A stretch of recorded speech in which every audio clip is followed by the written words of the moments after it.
Russia Ukraine conflict మొదలైనప్పటి నుంచి మన gas supplies to Europe పైన చర్చిస్తున్నాం. అంతకుముందు రష్యా నుంచి యూరప్కు వెళ్ళే నార్డ్ స్ట్రీమ్ గ్యాస్ పైప్ లైన్ను సబటాజ్ చేశారు. విద్రోహోచ్చనే జరిగింది. దీనికి నీవు కారణమంటే నీవని రష్యా అమెరికాలో ఆరోపించుకున్నాయి. మొదటి నుంచి కూడా గ్యాస్ ఈ వార్లో చాలా కీలకమైంది. కారణం ఏంటంటే యూరప్కు మేజర్ గ్యాస్ సప్లయర్ రష్యా యూరప్ల మధ్య ఉండే అనుబంధానికి గ్యాస్ ఒక లింక్. అందుకే ఈ వార్ మొదలు కాకముందు యుక్రెయిన్ నాటో మెంబర్షిప్ కోరుకుంటే ఫ్రాన్స్, జర్మనీ లాంటి దేశాలు వ్యతిరేకించాయి. అమెరికా పైన ఒత్తిడి తెచ్చాయి కూడా. మీరు యుక్రెయిన్ నాటోలో చేర్చుకుంటే రష్యా వార్ చేస్తుంది, అది ఇమీడియట్గా మాకు ప్రమాదకరం, గ్యాస్ సప్లైస్ ఆగిపోతుంది అని. ఎందుకంటే 2022లో ఈ వార్ మొదలైంది. 2021 నాటికి యూరప్కు యూరప్ మొత్తం గ్యాస్ అవసరాల్లో 40% వరకు రష్యన్ గ్యాసే. రష్యా యూరప్కు గ్యాస్ సప్లై చేసేందుకు అనేక మార్గాలు ఉన్నాయి. ఒకటి, యుక్రెయిన్ ద్వారా గ్యాస్ పైప్ లైన్ల ద్వారా యూరప్కు వెళ్తుంది. 2, తుర్కియే ద్వారా వెళ్తుంది. 3, బెలారూస్ ద్వారా వెళ్తుంది. 4, బాల్టిక్ సముద్రం ద్వారా వెళ్తుంది. ఇలా యుక్రెయిన్, తుర్కియే, బెలారూస్ భూభాగాల మీదకి వెళ్ళి పైప్ లైన్లు ఉన్నాయి. బాల్టిక్ సీ నుంచి కూడా పైప్ లైన్ల ద్వారా గ్యాస్ రష్యా నుంచి యూరప్కు వెళ్తూ ఉంటుంది. సో ఇందులో యుక్రెయిన్ కాస్త నియరెస్ట్ కూడా. సో రష్యాకు యుక్రెయిన్కు గ్యాస్ ట్రాన్సిట్ ఒప్పందం ఉంది. 2019 నుంచి 2024 మధ్యకాలానికి 5 ఏళ్ళ ఒప్పందం. ఈ 5 ఏళ్ళ ఒప్పందం ప్రకారం రష్యా యుక్రెయిన్ భూభాగం ద్వారా యూరప్కు గ్యాస్ సప్లై చేస్తుంది. ఇందుకు రష్యా ట్రాన్సిట్ ఫీ కింద $800 మిలియన్ యుక్రెయిన్కు చెల్లిస్తుంది. $80 కోట్ల ఎవ్రీ ఇయర్. సో అందువల్ల ఇది విన్ విన్ సిచ్యువేషన్. రష్యాకు లాభం, ఎందుకంటే పెద్ద ఎత్తున తన గ్యాస్ను షార్ట్ రూట్లో యూరప్కు పంపించవచ్చు. యుక్రెయిన్కు లాభం, యుక్రెయిన్కు పైసా ఖర్చు లేకుండా తన భూభాగాల ద్వారా పైప్ లైన్ వెళ్తుంది కనుక తనకు ఏ ఖర్చు లేకుండా $800 million every year transit fee కింద వస్తుంది. యూరప్కు లాభం, ఎందుకంటే యూరప్ గ్యాస్ అవసరాలు తీరుతాయి. So it was a win win partnership. Russian gas supply to Europe via Ukraine. So ఇక్కడ దాకా స్టోరీ బాగానే ఉంది. కానీ ఇటీవల 2024తో ఈ 5 ఇయర్ అగ్రిమెంట్ ముగిసింది. ఇంట్రెస్టింగ్ థింగ్ ఏంటంటే వార్ టైంలో కూడా రష్యన్ గ్యాస్ యుక్రెయిన్ ద్వారా యూరప్కి వెళ్ళింది. ఇందులో ఇంట్రెస్టింగ్ డైమెన్షన్ ఏంటంటే ఈ రష్యా యుక్రెయిన్ ద్వారా గ్యాస్ను యూరప్కు సప్లై చేసి ఆ డబ్బుల్ని యుక్రెయిన్ పైననే యుద్ధానికి వాడింది.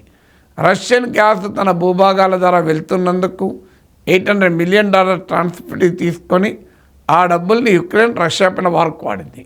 అంటే వార్ కూడా ఈ కీలకమైన ట్రాన్సిట్ అగ్రిమెంట్ను డిస్టర్బ్ చేయలే.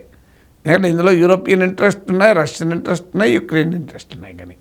కానీ ఇప్పుడు తాజాగా ఈ కాంట్రాక్ట్ రెన్యూ చేయనున్నాడు ప్రెసిడెంట్ జెలెన్స్కీ. అంటే యుక్రెయిన్ ప్రెసిడెంట్ ప్రకటించేశాడు, నాకు ట్రాన్సిట్ ఫీ రాకపోయినా మంచిదే, నేను ఈ ఒప్పందాన్ని కొనసాగించను అని. దాని ద్వారా రష్యాకు ఈ గ్యాస్ ఆయిల్ అమ్ముకొనే ఆ వచ్చిన డబ్బులతో మాపై యుద్ధం చేస్తుంది కనుక Russian gas supplies is financing Russian war కనుక మేము ఆ సప్లైస్ను మా కంట్రీ ద్వారా పోనివ్వము అని యుక్రెయిన్ ప్రెసిడెంట్ నిర్ణయం తీసుకున్నాడు.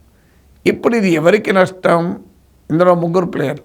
మొదలు యూరప్, 2 యుక్రెయిన్, 3 రష్యా. మీరు యూరప్కు ఇది ప్రమాదమా అంటే వాస్తవంగా గతంలో అయితే చాలా ప్రమాదం ఉండే, కానీ ఇప్పుడు కంపారిటివ్లీ అలా లేదు పరిస్థితి. Europe is prepared for the crisis. మీకు నేను ఇంతకుముందు చెప్పాను, 2021లో యూరప్కు అవసరమైన గ్యాస్లో 40% రష్యా నుంచే వచ్చేది. కానీ ఆ తర్వాత 2022లో ఉక్రెయిన్ వార్ మొదలయ్యాక రష్యన్ గ్యాస్ సప్లైస్ ఇబ్బందుల్లో పడింది. లాజిస్టిక్స్ ఇబ్బందులు కాదు, ఫైనాన్షియల్ రెస్ట్రిక్షన్స్, ఆంక్షలు ఇవన్నీ వచ్చాయి.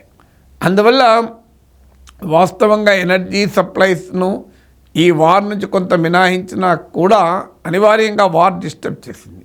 దాంతో యూరప్ ప్రిపేర్ అయ్యింది.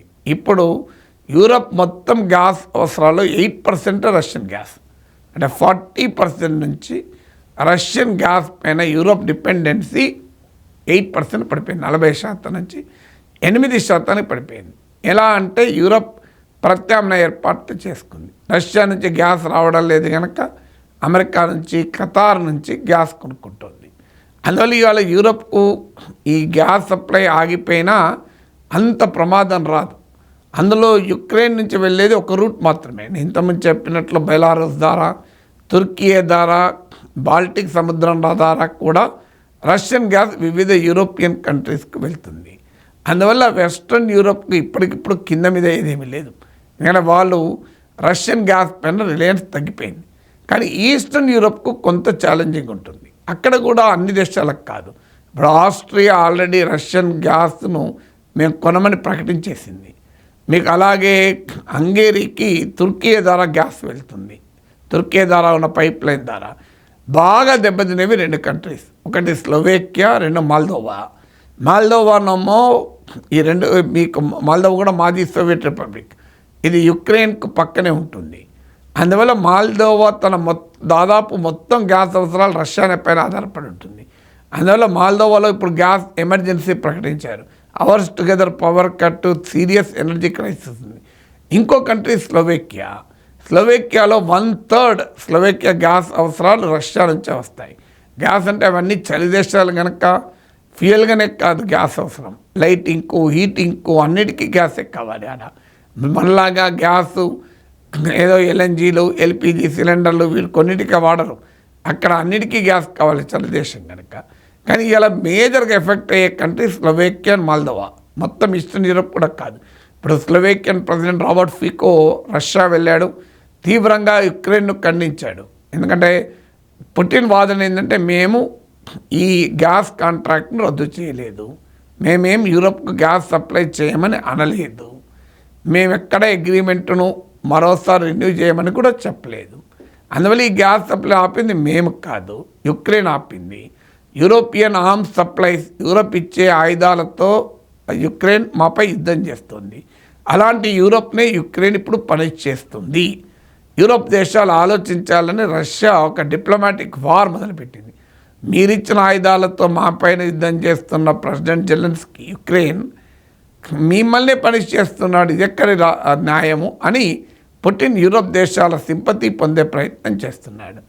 ఇప్పటికే పుటిన్ మీకు ట్రంప్ ప్రెసిడెంట్ అయ్యాక అమెరికా ఎంత మేరకు యుక్రెయిన్కు సహాయం చేస్తుందన్నది ప్రశ్నార్థకమైపోయింది. ఇప్పుడు ఈ గ్యాస్ వివాదం ద్వారా యుక్రెయిన్ ఈవెన్ యూరోపియన్ సపోర్ట్ కూడా కోల్పోతున్నట్టుంది. ఎందుకంటే ఆల్రెడీ స్లోవేకియా చాలా తీవ్రంగా స్పందించింది. ఎందుకంటే ఈ గ్యాస్ సప్లై ఆపితే రష్యాకి ఏం ప్రమాదం లేదు, ప్రమాదం వల్ల మా యూరోప్కే అని యుక్రెయిన్ పైన విరుచుకుపడింది. అయితే రష్యాకు ప్రమాదం ఉండదని కాదు, రష్యాకు కూడా $5 బిలియన్ గ్యాస్ ట్రేడ్ దెబ్బతింటుంది. అంటే $500 కోట్ల గ్యాస్ వ్యాపారం దెబ్బతింటుంది. గ్యాస్తో ఉన్న సమస్య ఏంటంటే ఇది ఆయిల్ లాగా కాదు. ఆయిల్ అయితేనేమో మీరు కంటైనర్లో పెట్టి పెద్ద పెద్ద స్టోరేజ్ ట్యాంకుల్లో పెట్టి పంపించేయచ్చు. గ్యాస్ అలా కాదు. గ్యాస్ సప్లై చేయాలంటే అనివార్యంగా పైప్ లైన్లు వేయాలి. పైప్ లైన్లు వేయాలంటే ఇప్పుడు యుక్రెయిన్ పైప్ లైన్ లేదంటే దానికి ఆల్టర్నేటివ్గా ఇప్పుడు పైప్ లైన్ వేయాలంటే చాలా కాస్ట్లీ, టైం కన్స్యూమింగ్. ఎందుకంటే 1999 నుంచి నియర్లీ 1991 నుంచి ఇప్పటిదాకా మోర్ దెన్ 3 డికేడ్స్ యుక్రెయిన్ ద్వారా ఉన్న పైప్ లైన్ను రష్యా వాడుతుంది. అంటే ఇప్పటికిప్పుడు గ్యాస్ పైప్ లైన్ వేసి గ్యాస్ సప్లైలు కొత్తగా ఈ యుక్రెయిన్ రూట్ ఆగిపోయింది కనుక వేరే రూట్ కనుక్కోలేదు. అలాగే గ్యాస్ లేదంటే ఇంకో మార్గం ఏంటంటే పైప్ లైన్ల ద్వారా కాదంటే దాన్ని లిక్విఫైడ్గా మార్చుతారు. ఎల్ఎన్జి లిక్విఫైడ్ నేచురల్ గ్యాస్ అని, ఎల్పిజి లిక్విఫైడ్ పెట్రోలియం గ్యాస్ అని. అది చాలా time consuming process, costly process. అందువల్ల అంత సులభం కాదు. అంత హూజ్ గ్యాస్ నిల్వల్ని మీరు లిక్విడ్గా మార్చి పంపాలి అంటే. అందువల్ల రష్యా ఖచ్చితంగా ఆయిల్ ట్రేడ్లో దెబ్బతింటుంది. కానీ సమస్య ఏంటి, రష్యా ఇక యూరోప్ను ఎనర్జీ బ్లాక్మెయిల్ కూడా చేయలేదు. ఎందుకంటే ఇంతకుముందు చెప్పినట్లు 2021లో అయితే యూరోప్ 40% గ్యాస్ రిక్వైర్మెంట్ రష్యా పైన ఆధారపడేది. ఇప్పుడు 8% పడిపోయింది. అందువల్ల రష్యాకు 2 రకాలుగా లాస్. ఒకటి $5 బిలియన్ గ్యాస్ ట్రేడ్ దెబ్బతింటుంది. 2 ఎనర్జీ బ్లాక్మెయిల్ యూరోప్ను చేయలేదు. మీ గ్యాస్ సప్లై ఆపుతాం, మీరు యుక్రెయిన్ మద్దతు ఇస్తే అని బెదిరించలేదు. కానీ ఈ యొక్క అడ్వాంటేజ్ పుట్టినకు ఉంది. అది ట్రంప్ అమెరికన్ ప్రెసిడెంట్ అయ్యాడు కనుక ఏ బ్లాక్మెయిల్ అవసరం లేదు. ఎందుకంటే ఆల్రెడీ వెస్ట్ అమెరికా ఆలోచిస్తోంది యుక్రెయిన్కి ఎంత మేర సప్లై చేయాలని. ఇప్పుడు యుక్రెయిన్ తీసుకున్న ఈ నిర్ణయం ద్వారా యూరోపియన్ కంట్రీస్ యుక్రెయిన్ పైన కోపంతో ఉంటాయని పుటిన్ అంచనా. ఎందుకంటే ఆల్రెడీ స్లోవేకియా చాలా తీవ్రంగా స్పందించింది, మాల్దోవా స్పందిస్తోంది. మిగతా యూరోపియన్ కంట్రీస్ కూడా యుక్రెయిన్ తప్పుపడితే యుక్రెయిన్కు మరింత ఛాలెంజింగ్గా ఉంటుంది. అందువల్ల ఎకనామిక్గా తీసుకుంటే $5 బిలియన్ ట్రేడ్ దెబ్బతింటుంది, ఆ మేర క్లాస్. డిప్లొమాటిక్గా చూసుకుంటే ఎనర్జీ బ్లాక్మెయిల్ యూరోప్ను చేయడం కష్టమవుతుంది. ఈ 2 సమస్యలు ఉన్నాయి. అదే సమస్యలో యుక్రెయిన్ కూడా మరింతగా బ్లేమ్ అయ్యడానికి అవకాశం ఉంటుంది. అందువల్ల Putin only hopes Europe will turn against Ukraine. మేము మీకు ఇంతగా సపోర్ట్ చేస్తుంటే వారకు ఇప్పుడు మాకు కీలకమైన గ్యాస్ సప్లై నువ్వు ఆపుతావా, రష్యా మీద కోపంతో ఆపినా మేము కదా ఎఫెక్ట్ అయ్యేది అని యూరోప్ కనుక తిరగబడితే యుక్రెయిన్ ఇబ్బందులు పడుతుంది. అందువల్ల ఈ యుక్రెయిన్ ప్రభుత్వము Russian gas supply to Europe ఆపడం వల్ల ఖచ్చితంగా యూరోప్ అంతా తలకిందులేం కావడం లేదు, ఎక్సెప్ట్ నేను చెప్పినట్లు స్లోవేకియా, మాల్దోవా లాంటి. రష్యాకు ఒక రకంగా నష్టం, ఇంకో రకంగా అవకాశం. కానీ యుక్రెయిన్కి అయితే ఏ రకమైన అవకాశం లేదు, లాభం లేదు. ఆల్రెడీ $800 మిలియన్ ట్రాన్సిట్ ఫీ పోతుంది. పైగా యూరోపియన్ దేశాల నుంచి వ్యతిరేకతను సంతరించుకోవాలి. రష్యా ఇప్పుడు ఈ యుక్రెయిన్ ద్వారా గ్యాస్ సప్లై ఆగిపోతే రష్యన్ ఎకానమీ తలకిందులు కాదు. ఎందుకంటే ఇంకా తుర్కీ నుంచి, మీరు బెలారూస్ నుంచి, బాల్టిక్ సీ నుంచి రష్యా గ్యాస్ సప్లై చేస్తూనే ఉంటుంది. అందువల్ల యుక్రెయిన్ ప్రెసిడెంట్ మరి ఏ ఉద్దేశంతో ఈ నిర్ణయం తీసుకున్నాడో, అది సెల్ఫ్ గోల్ అవుతుందో లేదా స్ట్రాటజిక్గా చాలా తెలివైన మూవ్ అవుతుందో మనకు మరికొన్ని నెలల్లో బయటపడుతుంది.